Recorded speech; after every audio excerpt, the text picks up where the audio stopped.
આરવ અને ઈશાના લગ્નને 2 વર્ષ થયા હતા.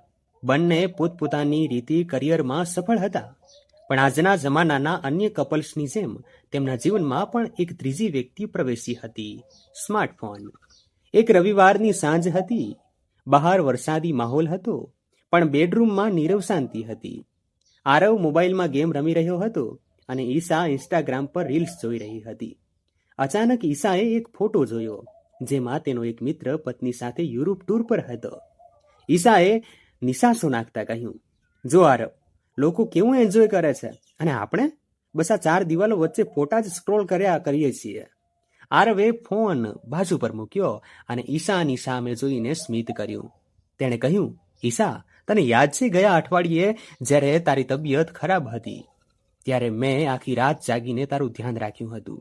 ઈશાએ હા પાડી. આરવે આગળ વધતા કહ્યું, મેં તે રાત્રે એક પણ ફોટો નહોતો પાડ્યો કે ના ફેસબુક પર સ્ટેટસ મૂક્યું હતું કે કેરિંગ ફોર માય વાઇફ. કેમ ખબર છે? કારણ કે મારે દુનિયાને નહીં, તને એ પ્રેમનો અનુભવ કરાવવાનો હતો. ઈશા થોડી ક્ષણ માટે સ્તબ્ધ થઈ ગઈ. આરવે તેનો હાથ પકડીને કહ્યું, આપણો પ્રોબ્લેમ એ છે કે આપણે બેસ્ટ કપલ દેખાવા માટે એટલા મહેનત કરીએ છીએ કે બેસ્ટ લાઈફ જીવવાનું ભૂલી જઈએ છીએ.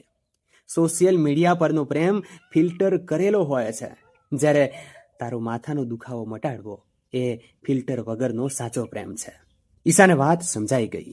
તેણે પોતાનો ફોન સ્વિચ ઓફ કર્યો અને આરવના ખભે માથું મૂકી દીધું. તેણે ધીમેથી કહ્યું, સાચી વાત છે, આપણે બીજાના સુખના પ્રદર્શનને જોઈને આપણું વાસ્તવિક સુખ ગુમાવી રહ્યા છીએ. તે સાંજે કોઈ સેલ્ફી ન લેવાઈ, પણ બંને સાથે મળીને ચા બનાવી અને બાલ્કનીમાં બેસીને કલાકો સુધી દિલ ખોલીને વાતો કરી. આજના જમાનામાં પ્રેમ ઓનલાઈન દેખાડવા કરતા ઓફલાઈન નિભાવવો વધુ જરૂરી છે. સંબંધોની સુંદરતા લાઇક્સમાં નહીં, પણ એકબીજાને આપેલા સમય અને સમજણમાં હોય છે. તમને શું લાગે છે મિત્રો? કમેન્ટ કરીને જરૂર જણાવો અને આપણી આ નવી આઈડીને ફોલો કરવાનું ભૂલશો નહીં. ધન્યવાદ.